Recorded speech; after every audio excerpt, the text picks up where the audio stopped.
Mabuhay! Welcome sa panibagong episode ng Intramuros Diaries! At ngayon, nandito kami sa Museo de Intramuros para mag-interview ng mga inturistas.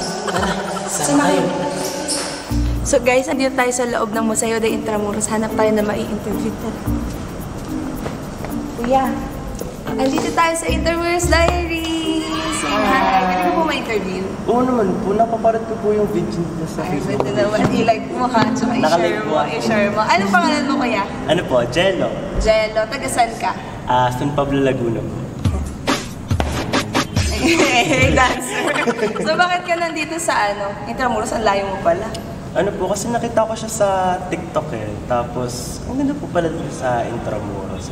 Tapos, nakita ko din po dun nga sa Facebook page na nominated po siya dun sa Asia's leading tourist attraction. Baboto ka ba? Yes po. Ayan, iboto nyo guys, Intramuros, Asia's leading tourist attraction sa World Travel Awards. So, Jello, nakapag-ikot-ikot ka na ba dito? Yes po, nakapag-ikot-ikot naman. Saan ang pinaka nagustuhan mo dito sa museo?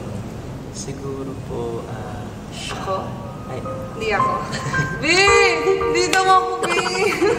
Joke lang. Ano pinaka nagustuhan mo dito? kidding aside, yung religious wooden carves po ng mga saints dito sa museo kasi nag-represent po siya ng Christianity and Filipino po. Very appreciative naman pala this person. Dahil for a reason. Like yarn. Yes po. And then, joke lang. Thank you, Jello! Thank you din po, thank you. Ngayon, hahanap naman tayo ng ating second inturista. Tara!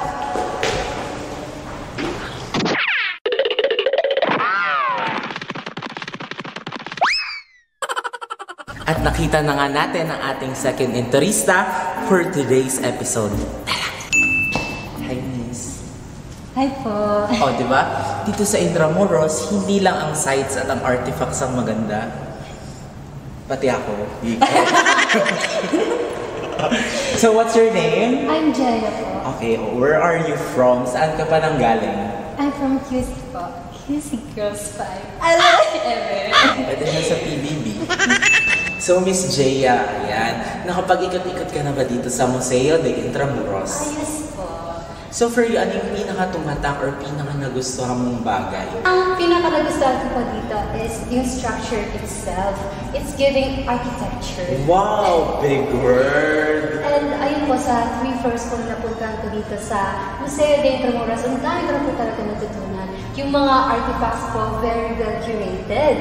And ayun po talagang makakapag-reminisce ka sa past. Wow! Reminisce! For the memories, bring back. Yun naman pala ang peg ni Miss Jaya. I-invite mo naman ang ating mga ka-inturistas na dumalaw dito. Hi guys! Bisita na kayo dito sa Intramuros. Love Intramuros, love the Philippines.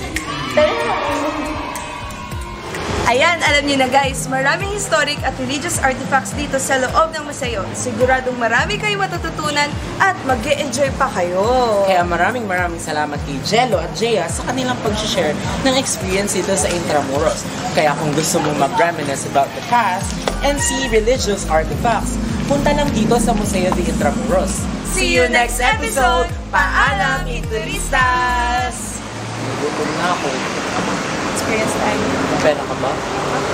Gutom mo ko, ayan na experience. Tara na.